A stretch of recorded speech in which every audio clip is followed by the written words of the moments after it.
பேசி பேசி வாரான். 2.5 கிலோமீட்டர் பக்கத்தில் வராதிங்க, எரிஞ்சு போயிருவீங்கன்னு சொன்னார். கர்த்தருடைய நெருப்பு அப்படி. 2.5 கிலோமீட்டர் தூரம் நின்று பாருங்க, அவருடைய மகிமை அந்த ஆலயத்தில் வந்தது. அதையே சாலமன் தீட்டுப்படுத்தின பிறகு அந்த ஆலயத்தை அடிச்சார், அழிச்சார். ஒரு கரண்டி வரைக்கும் மிச்சம் வைக்கல. நேபுகத்நேச்சர் என்ற அரசனை கொண்டு எல்லாத்தையும் எடுத்துட்டு போச்சார். அதான் தேவன். பரிசுத்தம் இல்லை என்றால் அழிப்பார், பரிசுத்தம் இருக்கிற என்றால் மீட்பார், திருந்துறவனையும் மீட்பார். இதுதான் இயேசு கிறிஸ்துனுடைய வேலை. உற்சாக கையை தட்டலாம். இன்றைக்கு வாசித்த வேதவசனத்தில் பணாசை இல்லாதவர்களாய் இருங்கள். நான் ஏற்கனவே சொல்லி இருக்கிறேன்ல, உன்னை விட்டு நான் விலகுவதில்லை, நான் உன்னை கைவிடுவதும் இல்லை. ஒரு வார்த்தை போதும் இல்லை, கை விடுவதும் இல்லை. ஒரு அருமையான வார்த்தை. தேவன் உங்களுக்கு அநேகருக்கு சொல்லி இருப்பார், நான் உன்னை என்றுமை கைவிடுவதில்லை. அது ஒன்று கிடைச்சாலே போதும் யா, நம்ம தான் கோடீஸ்வரன். ஒரு சம கையை தட்டலாம். எல்லாரும் பார்த்து கொள்வார், எல்லாரும் பார்த்து கொள்வார். காட்டுக்குள்ள போன தாவீது ராஜாவாக்கி பார்த்தாரா இல்லையா? ஆடு மேய்க்க போன தாவீதை கொண்டு ராஜாவாக்கி பார்த்தாரு. ஆடு மேய்க்க போன யாக்கோவை எஜமானாக்கி பார்த்தாரு. வாழ்க்கை இழந்ததின ரூத்துக்கு வாழ்க்கையை கொடுத்தாரு. அவங்க ஒரு வாழ்க்கையே கிடைக்காதுன்னு இருந்த எஸ்தருக்கு ஒரு ஜீவிதத்தை அரண்மனையிலேயே ஆண்டவர் ஏற்பாடு செய்தார். செத்து போற நினைச்ச சாரிபாத்துக்கு உயர்வை கொடுத்தாரு, சாப்பாடை கொடுத்தாரு. யாரை கைவிட்டிருக்கிறார்? கீழ்ப்படிந்தவர்களை கையை கொடுத்து தூக்கி இருக்கிறார், கீழ்ப்படியவர்களை கையிலண்டு எடுத்திருக்கிறார். இதுதான் உண்மை. சவுல் தீர்க்கதரிசி கீழ்ப்படியல்ல, கையை எடுத்தார், அவன் பிசாசு பிடித்தவனாக மாறினான். தற்கொலை சாவு அவனுக்கு வந்தது. வேதத்தை 2 தான் சொல்லியிருக்காரு, கீழ்ப்படி, அதன்படி நட்ட, பரிசுத்தமாயிரு. இதை தவிர வேதம் இல்லை. எத்தனை வருஷம் போதித்தாலும் இதை தான் போதிக்க முடியும். எத்தனை மாதங்கள் போதித்தாலும் இதே வசனங்கள் தான் ரொட்டீனாக வந்துகிட்டே இருக்கும். ஆனால் நீங்கள் கல் மாதிரி இருந்தால் ஒன்றும் பிரயோஜனம் இல்லை. அடுத்த ஒரு மாலையை போட்டு பூஜை தான் போடணும். உற்சவமாக கையை தட்டலாம். அல்லேலூயா. ஆகவே உயிருள்ளவர்களாக இருங்கள், உணர்வுள்ளவர்களாக இருங்கள். இல்லைன்னா சாட்டை வச்சு தான் பிரசங்கம் பண்ண வேண்டியது வரும். உற்சவமாக கையை தட்டுங்க. டீச்சர் பாருங்கள், பள்ளிக்கூடத்தில் கோல் வச்சுட்டு படிப்பாங்க இல்லை? நான் ஒரு இந்த பக்கத்தில் ஒரு சாட்டை, இந்த பக்கத்தில் ஒரு நல்ல கூர்மையான பட்டையும் வச்சுக்கிடணும். சொல்லி கேட்கலன்னா அங்கேயே அடிக்கணும், அப்போ தான் திருந்த முடியும். நான் இங்கிலீஷில் 100க்கு 110 மார்க் எடுத்தவனாகும். சிரிக்கிறாங்க. 100க்கு 110 மார்க் கிடைக்குமா பிரதர்? டீச்சர் சொல்லுங்க, 100க்கு 110 போடுவாங்களா? என்ன பிரதர்? அது போனஸ் மார்க் ஒன்றும் கிடையாது. அப்படி ஒரு வாத்தியார் போடுவார். என்ன பண்ணுவார்னா, கரெக்டாக இங்கிலீஷு கிராமர்லாம் சொல்லி தருவார். இந்த 8ஆம் வகுப்பு படிக்கும்போது தான். ஈவினிங் அவர் வீட்டுக்கு டியூஷனுக்கு போகணும். டியூஷன் போகலன்னு சொன்னால் மறுநாள் காலையில் குனியை விட்டு குண்டியில் தான் அடிப்பார். அவருக்கு ஸ்டைலே அதுதான். அடுத்து இடது கை வச்சு குண்டியில் கிள்ளுவார். ஒவ்வொருத்தர் 3 கிலோமீட்டருக்கு போயிடும், அப்படி கிள்ளுவார். அவர் பேர் இன்னும் உயிரோட இருக்கார். ஒரு சிபிஎம்ஐ சேர்ந்த ஒரு செல்லசாமி வாத்தியார். உற்சாம கையை தட்டுங்க. நல்லா படித்தா 110 120 வரையும் போடுவார். ஆனால் ஒரு மாணவனுடைய வளர்ச்சி, மாணவனுடைய அறிவியல் முன்னேற்றம், அதில் அவருக்கு சந்தோஷம். நான் கஷ்டப்பட்டு விதைச்சிருக்கிறேன், கஷ்டப்பட்டு சொல்லி கொடுத்துருக்கிறேன், அவன் புரிஞ்சுக்கிட்டு நல்லா பண்ணான். 100க்கு 120 போ, 130 கவர்மெண்ட் எக்ஸாம் இல்லை, கிளாஸ் எக்ஸாம் இல்லை. ஒரு என்கரேஜ். அப்போ எங்களுக்கு உற்சாகம் வரும். ஆனால் மோதகமும் உன்னியப்பும் வாங்கி கொடுக்கலன்னா ஸ்பெஷல் அடி கிடைக்கும். உற்சாகமாக கையை தட்டுங்க. அதை வாங்கி கொடுக்கணும் அவருக்கு. ஆனால் டியூஷன் ஃபீஸு வாங்க மாட்டார். No tuition fees. அவருக்கு ஒரு டீயும் மோதமும் வாங்கி கொடுத்தா நல்லா கற்று தருவார். நல்ல அருமையான வாத்தியார். நான் எத்தனை வாங்கியிருப்பேன், நிறைய அடி வாங்கி தான் நான் படிச்சுக்கிட்டேன். இப்போ நீங்களும் நிறைய அடி வாங்கி தான் வேதத்தை கற்றுக்கிடணும். நிறைய அடி வாங்கி நான் பின்னாடி கிராமருக்கே வாத்தியார் ஆகிட்டேன். டியூட்டோரியல் காலேஜில் கவர்மெண்ட்டில் தான் வேறு கிடைக்காது. Bracket BA. ஒரு சம கையை தட்டலாம். அல்லேலூயா. ஆகவே அறிவு அது கர்த்தரிடத்திலிருந்து வரணும். ஞானம் கர்த்தரிடத்திலிருந்து வரணும். அந்தி கிறிஸ்து வந்தால் உங்களுடைய அறிவே தொலங்காது. காய்கறி வெட்டுற கத்தியை கூட நீங்கள் 4 முறை தீட்டிட்டு தான் காய்கறியை வெட்ட ஆரம்பிக்கிறீங்க. அப்படி வச்சு வெட்டுறீங்களா? அதுக்கெல்லாம் அறிவு இருக்குல்ல. அப்போ வேத வசனம் ஞாயிற்றுக்கிழமை ஒரு நாள் பாடசாலை தான் உங்களுக்கு. இந்த ஒரு நாள் பாடசாலையில் கற்றுக்கிட்டு இல்லைன்னா பின்ன வாழ்க்கையில் 6 நாளும் எப்படி ஜெயிக்க முடியும்? இந்த பிசாசான சும்மா இருக்க மாட்டான், ஏதாவது பண்ணிடுவான். நீங்கள் அறிவுள்ளவர்களாக அறிவில் விருத்தி அடைந்தால் எந்த சாத்தானும் உங்ககிட்ட வர மாட்டான். எந்த சாத்தானும் உங்ககிட்ட வர மாட்டான். இப்போ விசுவாசி அபிவிசுவாசி 2 பேர் இருக்காங்க. நான் அவிவிசுவாசிக்கு நான் உலக பிரகாரமாக டீச்சிங்கில் எடுப்பேன். உலக பிரகாரமாக விசுவாசிக்கு வேதவசனம். இப்படி விசுவாசிகள் கறி தான் வேதவசனத்தை சொல்லுகிறேன். நீங்கள் எல்லாம் அந்தி கிறிஸ்து விசுவாசியில் இருந்தால் என்ன பண்ணுவேன்? பேய் ஓட்டுவது எப்படி பிரதர்? பேய் ஓட்டுவது எப்படி? ஏதாவது ஒன்று சொல்லுங்கள் பார்ப்போம். பேய் ஓட்டுவது எப்படி? என்ன பிரதர்? ஜபித்து ஓட்டலாம். சரி, ஜபிக்காமல் எப்படி ஓட்ட முடியும் பிரதர்? மியூசிக்கு உங்கள் வீட்டில் பேய் வருமா பிரதர்? இல்லை கேட்குறேன். பேய் வரும்போது நம்ம குடிக்க தோணும். ஆண்டவர் தான் குடிக்க தோணுமா? இல்லையா? பேய் வரும்போது தானே பாவம் செய்ய முடியும். பரிசுத்தாவி வந்தால் பாவம் செய்ய முடியுமா? ஆண்டு சொல்ல, பாவம் செய்கிறவன் பிசாசால் உண்டாயிருக்கிறான். அவன் பிசாசால் உண்டாயிருக்கிறான், பாவம் செய்கிறான். அவன் பேய் வந்தால் நடக்கும். அப்போ பேய் ஓட்டுற 2 விதம். ஒன்று ஜெபித்து பேயை துரத்தலாம், நியாயமான காரியம். எல்லோரும் ஜெபிக்க மாட்டாங்கல்ல, அவங்களுடைய பேயை எப்படி துரத்துறது? என்ன பிரதர்? புரியல. கெட்ட வார்த்தை பேசுங்க பிரதர். கெட்ட வார்த்தை பேசுனா பேய் ஓடுமா? எங்கள் இன்னையிலேருந்து நான் அந்த கெட்ட வார்த்தை பேசுகிறேன், பேய் ஓடுமான்னு பார்க்கலாம். பிரதர், ஸ்காலர்ஷிப் எடுத்தாங்க இப்போ நடக்குது பேய்கள் எல்லாம். பிஹெச்டி பட்டம் வாங்கிட்டு சீக்கிரமான ஓடி போகாது. கிராமப்புறங்களில் கெட்ட வார்த்தை பேசி துரத்துவாங்க. அது சில்லறை பேய்களாக இருக்கும். வரம்பற்ற பேய்களாக இருந்தால் எப்படி ஓடும்? வரம்பற்ற பேய்களாக இருந்தால் எப்படி ஓடும்? பொருத்தனை செலுத்தினா போகும். அது ஓகே, ஊழிய ஸ்டைல். அது உலக பிரகாரமாக பேயை ஓட்டுறது எப்படி? பழைய காலங்களில் விளக்குமாறு வச்சு அடிப்பாங்க பேய் வந்துச்சுன்னா, இல்லையா? தீட்டு துணி எடுத்து வாயில் வச்சு குத்திடுவாங்க, இல்லை கருவாடை சுட்டு வாயில் வச்சுருவாங்க. இது உலக பிரகாரமாக பேயை ஓட்டினார்கள்.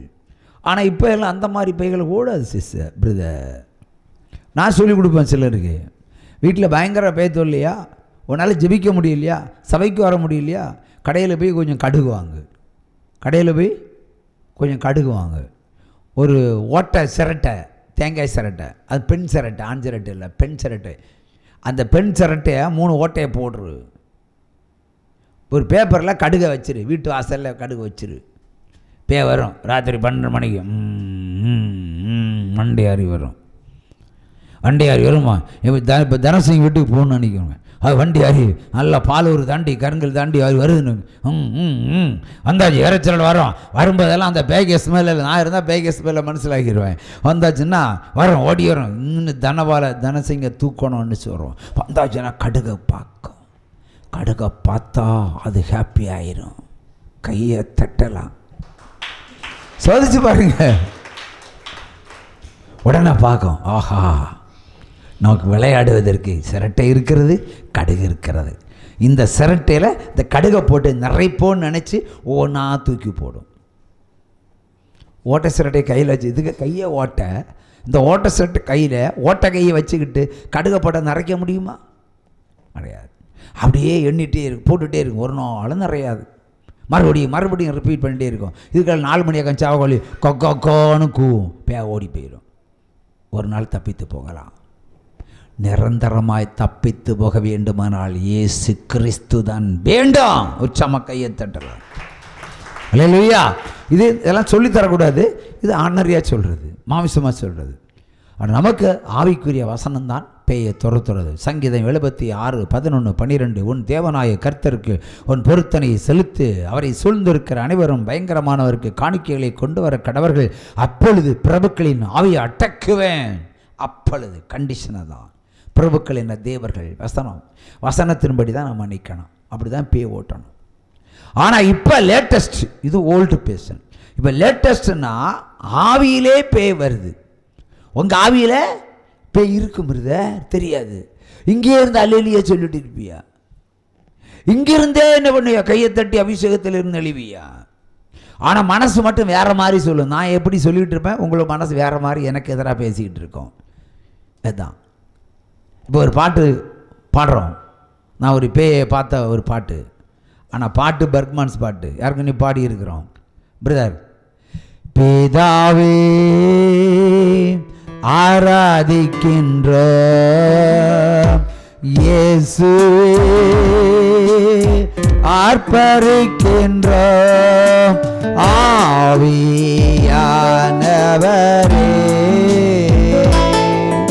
உம்மில் அன்பு,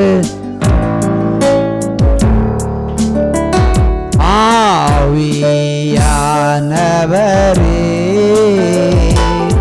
உம்மில் அன்பு செய்கின்றோம், ஆராதிக்கின்றோம், ஆர்ப்பரிக்கின்றோம், அன்பு செய்கின்றோம். பிதாவே ஆராதிக்கின்றோம், இயேசுவே ஆர்ப்பரிக்கின்றோம், ஆவியானவரே உம்மில் அன்பு செய்கின்றோம். மகனாக தெரிந்து கொண்டே மறுபடி மகளாக தெரிந்து கொண்டே மறுபடி ராஜாக்களம் நாங்களே, ஆசாரியர்களும் நாங்களே, ராஜாக்களும் நாங்களே, ஆசாரியர்களும் நாங்களே, ஆராதிக்கின்றோம், ஆர்ப்பரிக்கின்றோம், அன்பு செய்கின்றோம். பிதாவே ஆராதிக்கின்றோம், இயேசுவே ஆர்ப்பரிக்கின்றோம். அல்லேலூயா சொல்லுங்க, அல்லேலூயா சொல்லுங்க, அல்லேலூயா சொல்லுங்க. கர்த்தருக்கு ஸ்தோத்திரம், ஸ்தோத்திரம் உண்டாகட்டும், ஸ்தோத்திரம் உண்டாகட்டும். எங்களை அனுதினம் நேசிக்கிறீங்க நல்ல தகப்பனே, நல்ல தகப்பனே, நல்ல தகப்பனே, நல்ல தகப்பனே, ஜீவனுள்ள தகப்பனே, எங்களுக்காக கல்வாரில் அறையப்பட்ட எங்கள் இயேசுவே உனக்கு நன்றி, நன்றி, நன்றி, நன்றி, நன்றி, நன்றி. ஸ்தோத்திரம், ஸ்தோத்திரம், ஸ்தோத்திரம், ஸ்தோத்திரம், ஸ்தோத்திரம், ஸ்தோத்திரம், ஸ்தோத்திரம், ஸ்தோத்திரம், ஸ்தோத்திரம், ஸ்தோத்திரம், ஸ்தோத்திரம். இன்னும் ஒரு பாடி ஜெபிக்குது எங்கள் முன்னாடி. அல்லேலூயா. பாட்டு ஆருடையது? ஐயா பர்க்மான்ஸனுடையது. நான் என்ன பாடின ஸ்டைலில் அந்த பாடின ஜெபத்தை அந்த ஒரு லேடி பாடி ஜெபிக்கிறான். கண்டுபிடிக்க முடியுமா பிரதர்? அது ஒரு ஆவி பாடின பாட்டுன்னு யாருக்கு தெரியும்? தெரியாது. கர்த்தர் சொன்னார், எடுவர் கப்பு தண்ணி, சாராயம் இல்லை, பச்சை தண்ணி, அதை இயேசுவின் ரத்தம்னு சொல்லி என் நாமத்தை சொல்லி பொய்யாய் செபிக்கிற அந்தகாரத்தினுடைய வல்லமையை உன்னை எரிக்கிறேன்னு சொல்ற முன்னாடி அது எரிஞ்சு விழுந்து போச்சு.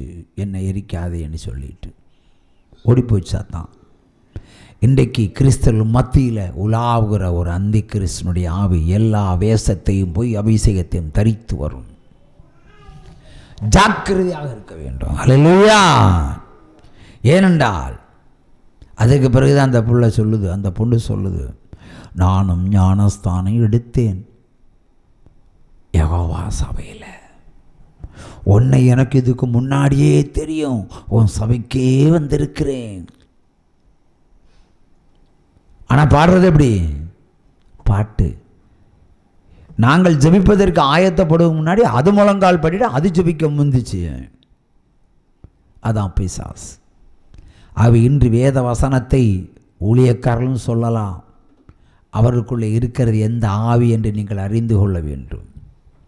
சுவிசேஷம் பைபிளிலிருந்து புறப்படுகிறது, ஆனால் வல்லமை கர்த்தரிடத்திலிருந்து புறப்படுகிறதா? அது சிக்ஷை, அது தண்டனை, அது அக்கினி, அது உங்களை பயத்தையும் திகிலையும் கொண்டு வரும். அதான் மெய்யான கர்த்தருடைய வார்த்தை. பொட்டும் பூவும் வச்சு அனுப்புறதல்ல, தண்டனையும் சுகத்தையும் விடுதலையும் தந்து அனுப்புவதான் கர்த்தர்.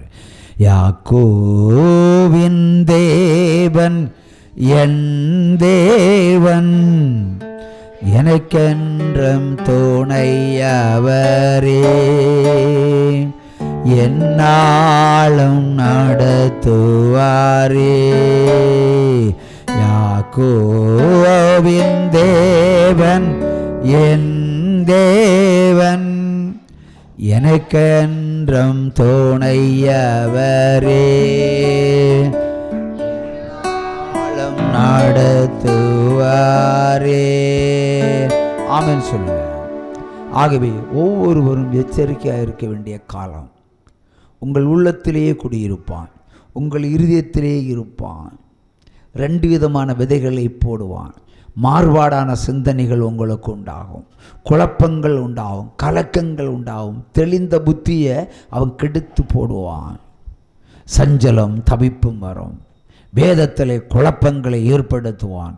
இவன் தான் மெய்யான அந்தி கிறிஸ்து. உற்சம கையை தட்டுங்க. ஹல்லேலூயா, ஹல்லேலூயா.